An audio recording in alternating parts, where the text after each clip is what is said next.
Hello all, welcome to Study Buddy and இந்த வீடியோவில் நம்ம எதை பற்றி பார்க்க போகிறோம்னு பார்த்தீங்கன்னா land reforms in India. So ரொம்ப முக்கியமான டாபிக். ஸோ இது ஸ்பெசிஃபிக்காகவே உங்களுக்கு தனியாக ஒரு டாபிக்ஸ் இருக்குது லேண்ட் ரிஃபார்ம்ஸ் இன் இந்தியான்னு சொல்லிட்டு. ஸோ இதை for both UPSC and TNPSC. So இந்த புக் வந்து கண்டினியூவேஷன் ஆஃப் நம்மளோட பாலிட்டி, சரிங்களா?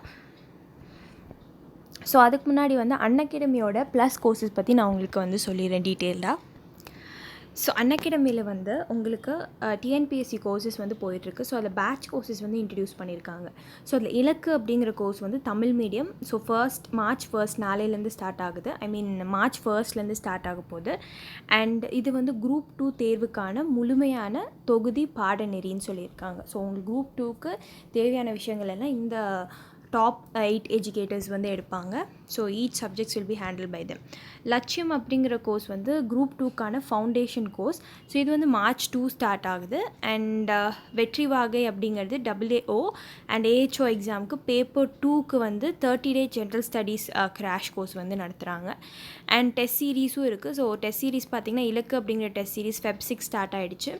ஸோ இதில் வந்து எவ்ரி சாட்டர்டே 2 PM வந்து you'll be getting a test. So டோட்டலாக வந்து இந்த இலக்கு அப்படிங்கிற சப்ஜெக்ட் வைஸ் டெஸ்ட் சீரீஸில் ஃபார் குரூப் 2 ப்ரிலிம்ஸ் 2021க்கு 25 டெஸ்ட்ஸ் இருக்குது. இங்கிலீஷ் அஸ் வெல் அஸ் தமிழில் இருக்குது. அண்ட் 200 questions 3 hours வந்து சால்வ் பண்ணணும். நீங்கள் அனாலிசிஸ் கிளாஸும் இருக்குது. And live ranking and leader போர்டும் இருக்குது. ஸோ எவ்வளோ மார்க்ஸ் எடுக்கிறீங்க. ஸோ ப்ளஸோட ஃபீச்சர்ஸ் இது தான். ஃப்ரீ அண்ட் ப்ளஸ் கோர்சஸோட டிஃப்ரென்ஷியேஷன் இது தான், பார்த்துக்கோங்க. அண்ட் மோர் ஃபீச்சர்ஸ் பார்த்தீங்கன்னா டவுட் கிளியரிங் செஷன்னு தனியாக வந்து ஒரு ஹெட்டிங் இருக்குது.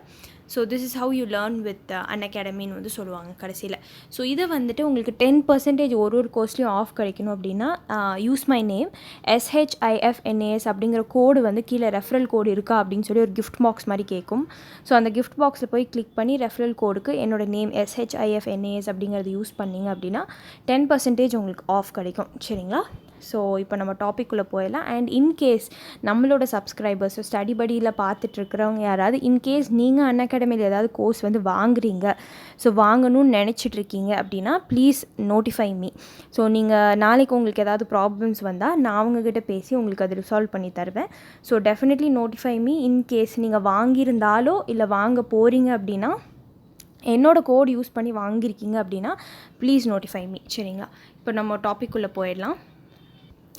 ஸோ இந்தியாவில் லேண்ட் ரிஃபார்ம்ஸ் எப்போ இன்ட்ரடக்ஷன் ஆச்சு அப்படிங்கிறத பார்ப்போம். ஸோ ஃபஸ்ட்டு வந்து land has always been considered as the most important element of wealth. So இப்போவும் பார்த்திங்கன்னா நிலம் வச்சுருக்கிறவங்க வந்து நல்லா வெல்த்தியாக இருக்கிறவங்க அப்படிங்கிற மாதிரி சொல்லுவீங்க. So it is also used not only to produce wealth in the form of agricultural products such as so agriculture லேண்டை வச்சு ரைஸ் வீட் இது மாதிரிலாம் வளர்த்தலாம். But also used as an instrument to control the tenants and labour. So இதுக்குள்ளே வந்து நீங்கள் building மாதிரி கட்டி விட்டு இல்லை வந்து அதுக்குள்ளே ஒர்க் பண்ணுற மக்களையும் வந்து லேபரர்ஸாக ட்ரீட் பண்ணலாம். So despite efforts taken by the British government during the colonial era such as permanent settlement act. So permanent settlement ஆக்டை ஜமீன்தாரி சிஸ்டம்னு சொல்லுவாங்க. Land regulation acts the friction between the landlords, tenants and laborers continued even after independence. So என்ன தான் permanent settlement act land regulation ஆக்ட்னு கொண்டு வந்தாலும் லேண்ட்லார்ட்ஸ்க்கும் and டெனன்ட்ஸ்க்கும் லேபரர்ஸ்க்கும் நடுவில் பிரச்சனை வந்துகிட்டே தான் இருந்தது இண்டிபெண்டன்ஸ்க்கு அப்புறமும். As it became very complicated after India's independence. So இந்தியாவோட இண்டிபெண்டன்ஸ்க்கு அப்புறம் வந்து ரொம்ப காம்ப்ளிகேட் ஆகிடுச்சின்னு சொல்கிறாங்க. A series of measures have been taken to settle and prevent the problems between the lords and tenants. இந்த லேண்ட்லார்ட்ஸ்க்கும் டெனன்ட்ஸ்க்கும் நடுவில் இருக்கிற ப்ராப்ளம்ஸ், டில்லர்ஸ்க்கு, லேபர்ஸ்க்கு, இவங்களுக்கு நடுவில் உள்ள எல்லா ப்ராப்ளம்ஸும் சால்வ் பண்ணுறதுக்கு வந்து கொஞ்சம் டைம் ஆச்சுங்கிறாங்க. So at the time of independence ownership of land was concentrated in the hands of a few. So independence அப்போ பார்த்திங்கன்னா உங்களுக்கே தெரியும் ஜமீன்தார்ஸ் அப்படி இருந்தாங்க, லேண்ட்லார்ட்ஸ் இருந்தாங்க, இந்த மணி லெண்டர்ஸ் இருந்தாங்க. ஸோ இவங்க கையில் வந்து நிறைய லேண்டு வந்து போய் சேர்ந்துருச்சு, சரிங்களா? ஸோ இண்டிபெண்டன்ஸ் அப்போ வந்து நிறைய லேண்டு வந்து இவங்கக்கிட்ட மட்டுமே இருந்திருக்கு. So this led to the exploitation of the landless farmers and labourers and socio economic inequality. So இந்த மாதிரி நடக்கும்போது என்ன ஆயிடுச்சுன்னு பார்த்தீங்கன்னா லேண்ட் இல்லாத மக்களை எக்ஸ்ப்ளாய்ட் பண்ண ஆரம்பித்தாங்க, ஃபார்மர்ஸாக இருக்கட்டும் இல்லை லேபரர்ஸாக இருக்கட்டும். அண்ட் அது ஒரு சோஷியல் எக்கனாமிக் இன்இக்வாலிட்டி வந்து க்ரியேட் பண்ண ஆரம்பிச்சிருச்சு இந்த ரூரல் லைஃப்பில். ஸோ இந்த ஈவ் ஆஃப் இண்டிபெண்டன்ஸ் ஸோ இந்த eve of independence peasant riots broke out in many parts. So independence வாங்குறப்போ என்ன ஆயிடுச்சுன்னு பார்த்தீங்கன்னா பெசன்ட் ரயட்ஸ், பெசன்ட்ஸ் வந்து சண்டை போட்டாங்க. ஸோ நிறைய இடத்துல வந்து நிறைய பிரச்சனைகள் உருவாச்சு. தெலுங்கானாவில், ட்ரெவாங்கோரில், தஞ்சாவூர் டிஸ்ட்ரிக்டில். So it was on this occasion Vinoba Bhave Vinoba Bhave பற்றி கேள்விப்பட்டிருப்பீங்க. லான்ச்டு பூதன் மூமெண்ட் அப்படிங்கிற ஒரு movement in which the landlords were to voluntarily transfer their surplus land and the government would help with necessary legislation. So Bhoodan மூமெண்ட்டுங்கிறதுல வந்து வினோபா பாவே என்ன சொல்லியிருப்பார் அப்படின்னு பார்த்தீங்கன்னா வாலண்டரியாக வந்து எக்ஸஸ் லேண்ட்ஸ் எல்லாம் ட்ரான்ஸ்ஃபர் பண்ணிடுங்க கவர்மெண்ட் கிட்ட, ஏன்னா அதை வந்து டிஸ்ட்ரிபியூட் பண்ணி கொடுக்கணும் அப்படிங்கிற மாதிரி. So the distribution of lands were made among the landless poor. So லேண்டே இல்லாத புவருக்கு வந்து லேண்ட் வந்து தரப்பட்டது. ஸோ இந்த மூமெண்ட் மூலயமா. So Sarvodaya movement attempted to launch and strengthen cooperative societies. So Sarvodaya movement வந்து லான்ச் பண்ணாங்க இல்லையா. So attempted to launch and strengthen cooperative societies to assist the poor farmers. So poor ஃபார்மர்ஸ்க்கு வந்து அசிஸ்டன்ஸ் கொடுக்கறதுக்காக லான்ச் பண்ண movement அது.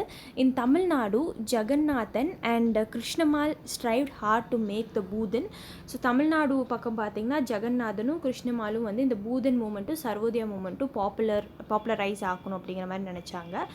So இவங்க தான் Jagannathan and Krishnammal. So among the rural people, so equal distribution of land was therefore an area of focus. So எல்லாருக்கும் ஈக்குவலைஸ்டாக கொடுக்கணும் land அப்படிங்கிற மாதிரி an area of focus of independent India's government. So laws for land ceiling were enacted in various states. So land ceiling வந்து என்ன அப்படின்னு பார்த்தீங்கன்னா இவ்வளோ தான் லேண்ட் வச்சுருக்கணும் அப்படிங்கிற மாதிரி அதுக்கான லாஸ் எல்லாம் வழிவகுத்தாங்க in various states during the 90s 50s 1960s பக்கம். And also from initiatives taken by the federal government. So both central as well as state governments வந்து வேரியஸ் இனிஷியேட்டிவ்ஸ் வந்து எடுத்தாங்க. ஸோ அதுபடி வந்து நிறையா லாஸ் வந்து மேக் பண்ணிட்டுருந்தாங்க. ஸோ இந்த ரிஃபார்ம் மெஷர்ஸை வந்து ஃபோர் மெயின் கேட்டகரிஸில் வந்து பிரிக்கிறாங்க இந்த லேண்ட் ரிஃபார்ம்ஸை. So the first category was the enactment of laws related to tenancy reforms. So land இருக்கும், அதுக்குள்ளே டெனன்ஸ் வந்து இருப்பாங்க. ஸோ அங்கே வந்து அது வேலை செஞ்சுட்டு இருப்பாங்க, இல்லைனா வந்து அங்கே குடியிருப்பாங்க. ஸோ அந்த மாதிரி ரிஃபார்ம்ஸ் எடுத்துகிட்டு வராங்க. So these include attempts to regulate tenancy contracts both via registration and stipulation of contractual terms. So ஒன்று வந்து ரெஜிஸ்டர் உள்ள இருக்கிற டெனன்ஸோ இல்லை ஓனர்ஸோ வந்து ரெஜிஸ்டர் பண்ணணும். அண்ட் கான்ட்ராக்சுவல் டேர்ம் என்ன எவ்வளோ டேர்முக்கு வந்து கொடுத்துருக்கீங்க லேண்ட் அப்படிங்கிற மாதிரி such as share in tenancy contracts. In case வந்து இவ்வளோ இயர்ஸ் ஆகிடுச்சுன்னா இன்கேஸ் அங்கே ஏதாவது விளை விதைக்கிறாங்க, ஸோ ஏதாவது க்ராப்ஸ் வந்து க்ரோ பண்ணுறாங்கன்னா எவ்வளோ ஷேர் வந்து உங்கள் ரெண்டு பேருக்கும் போகணும். ஸோ ஏன்னா இண்டிபெண்டன்ஸ்க்கு அப்புறம் அந்த ஷேர் எவ்வளோ அப்படிங்கிறத டிட்டர்மைன் பண்ணும் இல்லையா. as well as attempts to abolish tenancy and transfer ownership to tenants. So இந்த டெனன்சியே அபாலிஷ் பண்ணிவிட்டு அந்த லேண்டோட ஓனர்ஷிப்பை டெனன்ஸ்க்கே வந்து மாற்றி கொடுக்கறதுக்காக வந்து நிறைய எஃபர்ட்ஸ் எடுத்தாங்க. So the second category of land reform acts attempt to abolish intermediaries. Second category வந்து நடுவில் இருக்கிற மக்களை வந்து அபாலிஷ் பண்ணோம் அப்படிங்கிறது தான். So these intermediaries who worked under feudal lords. So zamindar இருப்பார், ஜமீன்தாருக்கு நடுவில் ஒரு இன்டர்மீடியேட்ரி இருப்பான். ஸோ அவன் வந்து ஒரு 4 லேண்டுக்கு வந்து லைக் 4 லேண்ட்லேருந்து லைக் காசு கலெக்ட் பண்ணி ஜமீன்தாருக்கு கொடுக்குறவன் தான் இன்டர்மீடியேட்ரி. ஸோ அவனை ஃபஸ்ட்டு அழிக்கணும் அப்படின்னு நினச்சாங்க. So to collect rent for the British were reputed to allow a larger share of the surplus from the land to be extracted from tenants. So most states had passed legislation to abolish intermediaries prior 1958 முன்னாடி இந்த இன்டர்மீடியேட்ரிஸ்லாம் அழைக்கிறதுக்கு நிறையா வந்து loss வந்து make பண்ணிட்டாங்க. So the third category of land reform acts concern efforts to implement ceiling on land holding. So இவ்வளோ தான் land holding, இவ்வளோ தான் இப்போ 10 ஏக்கர்னால் ஒருத்தன் 10 ஏக்கருக்கு மேலே தாண்டக்கூடாது அப்படிங்கிற மாதிரி சீலிங் கொண்டு வராங்க. with a view to redistribution surplus lands to landless. So land இல்லாத மக்களுக்கு லேண்டு கொடுக்குறக்கு. Finally the reform acts which attempted to allow consolidation. So ஃபைனலாக வந்து ரிஃபார்ம் ஆக்ட்ஸ் கொண்டு வராங்க. Consolidation of desperate land holdings.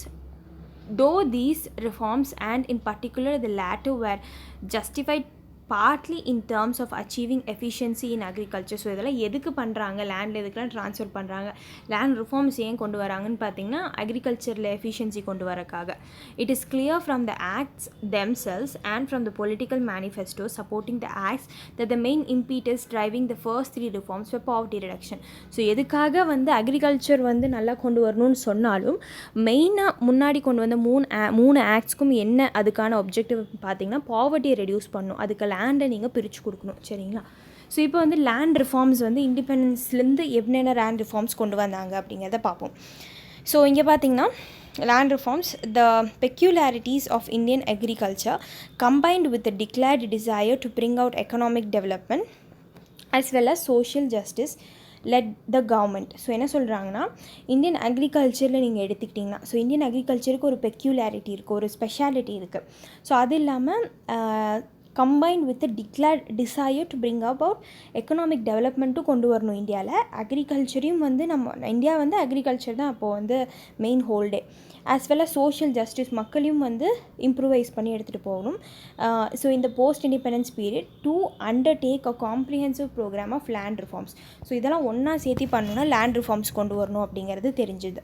So in short these reforms aimed at abolition of zamindars and intermediates, இந்த already பார்த்தோம். Bringing land ceiling, so land இவ்வளோ தான் வச்சுருக்கணுங்கிறது. Protection of tenants, tillers and labourers, cooperation among the farming கம்யூனிட்டிக்கு நடுவில் ஒரு cooperation கொண்டு வரணும். நெக்ஸ்ட் அபாலிஷன் ஆஃப் இன்டர்மீடியேட்ரிஸ்ன்னு பார்த்துக்கிட்டிங்கன்னா, one of the first aims of the agrarian reforms was to eliminate the middle men such as zamindars and jagirdars. So இந்த ஜமீன்தாஸாக இருக்கட்டும் இல்லை ஜாகிர்தாஸாக இருக்கட்டும், இவங்க எல்லாத்தையும் வந்து அபாலிஷ் பண்ணி எலிமினேட் பண்ணணும்னு நினச்சாங்க. and as to bring the cultivator into direct relationship with the government. So யார் கல்டிவேட் பண்ணுறாங்களோ அவங்கள வந்து கவர்மெண்ட் கூட டைரக்ட் கண்ட்ரோலில் கொண்டு வரணும். So the work of the zamindari abolition was comparatively easy in the temporary settled areas such as. So இதெல்லாம் zamindari abolition, இந்த சிஸ்டம் அபாலிஷ் பண்ணுறது வந்து உத்தரப்பிரதேஷில் மத்திய பிரதேஷில் ஈஸியாக இருந்தது. வேறு adequate records and administrative machinery existed. So அங்கே வந்து எல்லாமே ரெக்கார்டாக இருந்தது. ஸோ அதனால் யார் ஜமீன்தாஸ், யார் இன்டர்மீடியேட்ரிஸ், இது எல்லாமே தெரிஞ்சது. நெக்ஸ்ட் வந்து லேண்ட் சீலிங் வந்துட்டிங்கன்னா, in order to achieve equality in position and utilisation of land. So எவ்வளோ பேர் இவ்வளோ லேண்டை ஹோல்ட் பண்ணும், ஸோ இது ஈக்குவாலிட்டியை கொண்டு வரக்கு அண்ட் லேண்டை இவ்வளோ பேர் யூஸ் பண்ணுறாங்க, ஸோ எல்லோரும் ஈக்குவட்டபிளாக யூஸ் பண்ணுறாங்க அப்படின்றது legislations were passed in all states imposing ceiling on existing land holding. So எல்லா ஸ்டேட்ஸ்லையும் வந்து இவ்வளோ தான் லேண்டு வச்சுருக்கணும் அப்படிங்கிற மாதிரி வந்து அறிவிக்கிறாங்க.